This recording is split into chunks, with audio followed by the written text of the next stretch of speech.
Méditation de la communauté des disciples du Christ vivant en ce mardi de la 22e semaine du temps ordinaire, année liturgique C. Psaume 26, les versets 1, 4, puis 13 à 14. J'en suis sûr, je verrai les bontés du Seigneur sur la terre des vivants. Le Seigneur est ma lumière et mon salut. De qui aurais-je crainte? Le Seigneur est le rempart de ma vie. Devant qui tremblerai-je? J'ai demandé une chose au Seigneur, la seule que je cherche, habiter la maison du Seigneur tous les jours de ma vie, pour admirer le Seigneur dans sa beauté et m'attacher à son temple. J'en suis sûr, je verrai les bontés du Seigneur sur la terre des vivants. Espère le Seigneur, sois fort et prends courage, espère le Seigneur. Parole du Seigneur. Méditation. Bien-aimés dans le Seigneur, le psaume de ce matin est un hymne à l'espérance que nous devons mémoriser et laisser habiter nos cœurs. Le psalmiste proclame une vérité de l'évangile et de la foi.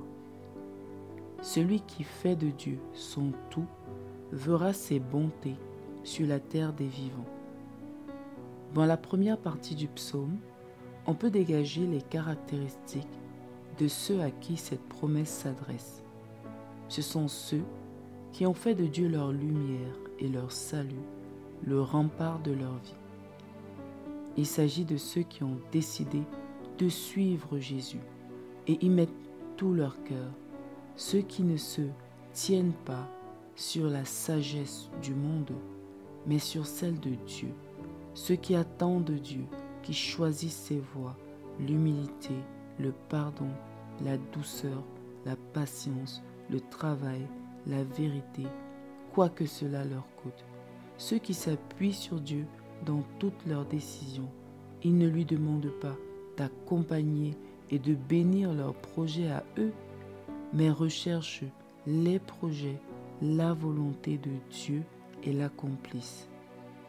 Ils fuient les chemins qui s'éloignent de lui. La deuxième caractéristique de ces personnes, c'est qu'ils aiment la maison de Dieu, sa présence. Ils se battent pour être fidèles à la prière. Ils se réjouissent de parler avec Dieu. Ils travaillent à l'avancement de son royaume sur la terre. Ils aiment l'Église et la servent sans relâche, sans découragement et de tout leur cœur. Ceux-là, certainement, verront les bontés du Seigneur, sa gloire et sa magnificence dans leur vie et celle des foules autour d'eux. Maintenant, chacun de nous sait à quel point il remplit les deux conditions et quel effort il peut fournir aujourd'hui pour devenir davantage un adorateur, un fidèle de Dieu comme le psalmiste. Dieu n'attend pas de nous la perfection, mais la volonté, le désir de devenir des adorateurs. Sa grâce nous y aidera. Celui qui préfère Dieu finira par voir sa promesse, ses bontés s'accomplir. Alors, que pouvons-nous faire aujourd'hui pour grandir dans la fidélité et l'amour de Dieu? Prions. Seigneur notre Père, accorde-nous la grâce d'un cœur entièrement donné à toi.